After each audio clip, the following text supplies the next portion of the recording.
Our midterm test is the best kind of test because it's an opportunity for you to test your learning and your skill and your understanding of the process.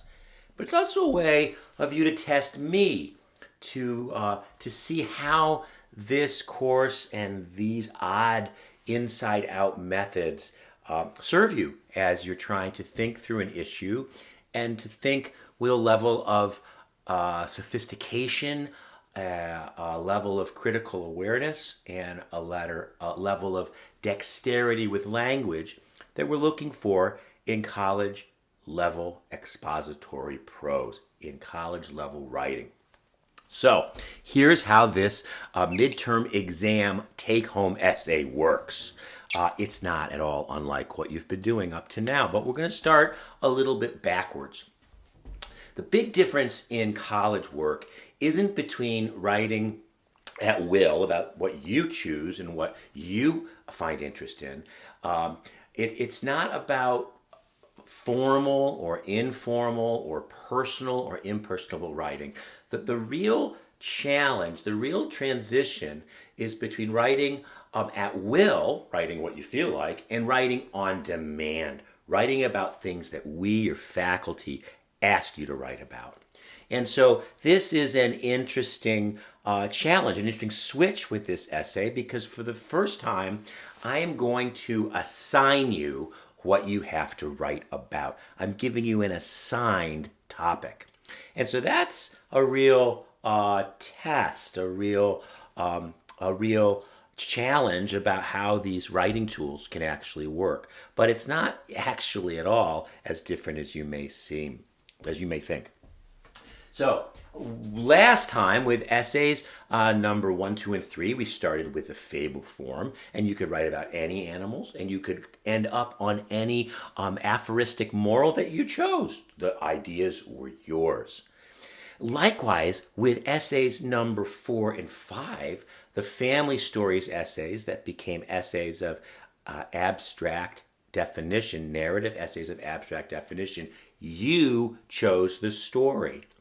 And in thinking about that story and coming up with adjectives and nouns and paragraphs, you realize that, oh, wow, that story is an illustration of an abstract idea that I think is worthwhile, that I think helps this story become a teaching tool. It helps the story become evidence for an argument I'm making about my chosen idea. Still, your story and your idea. So now we're going to turn this a little bit inside out, and we're going to do it this way. I'm still going to ask you to use this same story essay shape. So essay number 6 is, in fact, you can think of it as a rewrite or repetition of the very same things we did with essay 4 and essay number 5. But rather than starting with the story, we're going to start with the idea. So on the assignment, you can see this, and also you can see this here. I put a bunch of words. There's the word choosing. There's the word quality. There's the word welcome. And the word generosity. Generosity. There's the word nonsense. The word silence. The word, there's a couple more. I may be forgetting some of them. Generate silence, quality, welcome, choosing, and there's a couple more. Have to be on the list. But your job with essay number 6, your midterm exam take-home essay thing this week, is to write a college-level essay starting with one of these words. So if you look at these words right now, choosing, welcome, nonsense, silence, generosity, quality, which of those ideas seems to be more challenging, seems to be more interesting, or seems to be more worth your attention and critical thinking time and energy?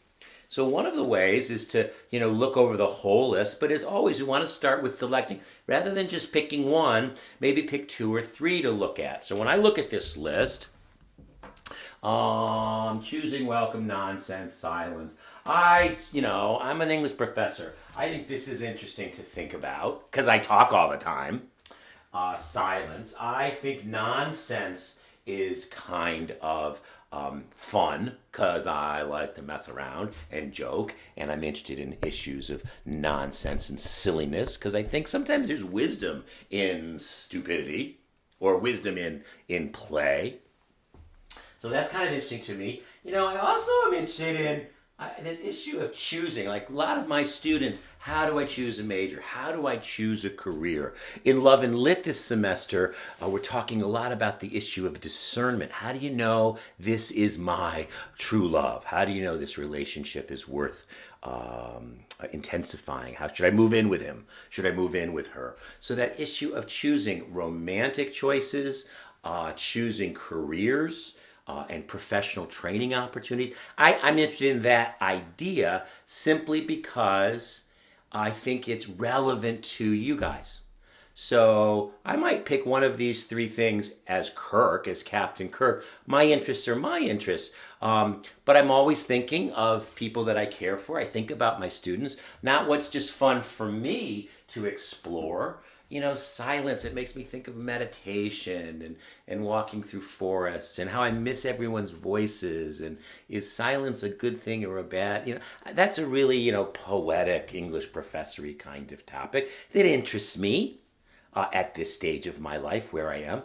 But, choosing, that's so much in my life is very settled, but that's an issue that I think for an audience that I care about, a community of people that I really care for, I think it's useful for them. So if I were to choosing, that might be, a generous gift. I'm going to pick one of these words that I think my writing might serve my audience.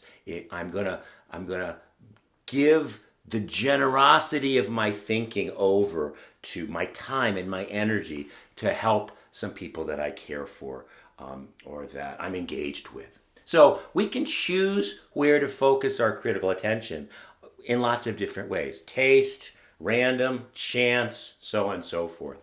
But let's say, for example, so those are three that I've thought about. So my first step is to critically consider my options, to talk a little bit out loud in my own head about which three I thought about. But then, since we're going to use the story essay shape, my next step is I know to do this essay shape successfully, I have to come up with a story.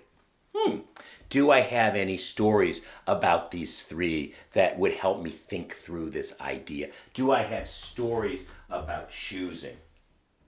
Well, yeah, I do. I have stories about choosing my partner. How did I know I was going to be with Peter as I am? I knew very quick when I fall in love, I fall fast. I fell in love with my kid's mom very fast. So, all right, I could talk about those romantic things, but to be perfectly honest, if you guys were Love and Lit, we might talk about that. But, I'm an old man born at a different time. I'm not so sure that the stirrings of my heart could be useful to you guys, although, it's fun to hear how people fall in love.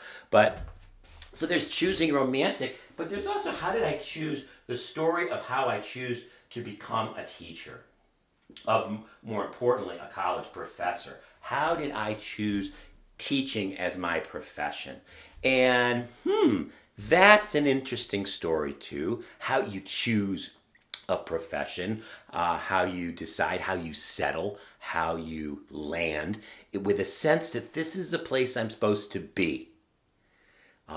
You guys may or may not know or perceive, I love my job. I love Housatonic. I love teaching and learning. I love working with writing classes, especially 101's my favorite thing to do. I miss you all terribly in the flesh, but I love my professional career. I have landed in the right place. And I find that to be a terrific blessing, a treasure of my life. But you know what? It also was somewhat by accident. So it's how I chose my career. That might be a fun story I could tell. And the story I have about telling that is a story that has to do with an English class at Georgia State University in 1990. So I can tell about it. Really happened at my first real teaching job, and I decided then and there that this was what I was supposed. So I have a story to tell. In fact, the first night of my first real teaching job in Georgia, where they are so dumb, I might add, do not go south for education. Oh my God. But I have a story about that very first day of my very first class. It was a writing class just like this one. And that's a story I could tell. I would have fun going back, telling that story as, wow, this is the night that I chose teaching. Or rather, I might say, this is the night that teaching chose me. That's a good story. All right, so I got a couple stories. Do I have a story about silence? Well, there's a silent moment that I looked at a painting once in a museum in Le Jeu de Paume. It doesn't exist anymore in France. There's a time, a walk that I took through a cornfield once. That was a meaningful walk. So yeah, I have a couple tales I could tell about if I think about moments of great silence. Do I have any stories about nonsense? I know I do, but wow, that would take me some time. That would take me some time, real nonsense, real craziness, real silliness.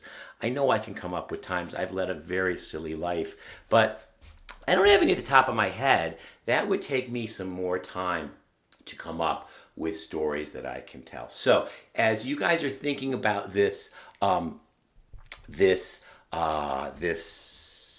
midterm exam experience, this is your first step.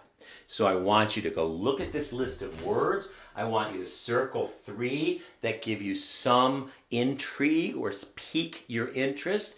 And then I want you to think about some stories that you could tell so that you have a rich choice before you settle in to the work of actual writing. You want to sort of test the waters, have a place that you might begin to look. So that's your first step. That should take anywhere from 5 minutes to 15 minutes to maybe overnight if you want to let things soak and muddle. But look at the list right away, this first step of your week. Look at that list and start thinking, letting the notion of stories that you could tell percolate up that address the ideas in the midterm essay 6 list.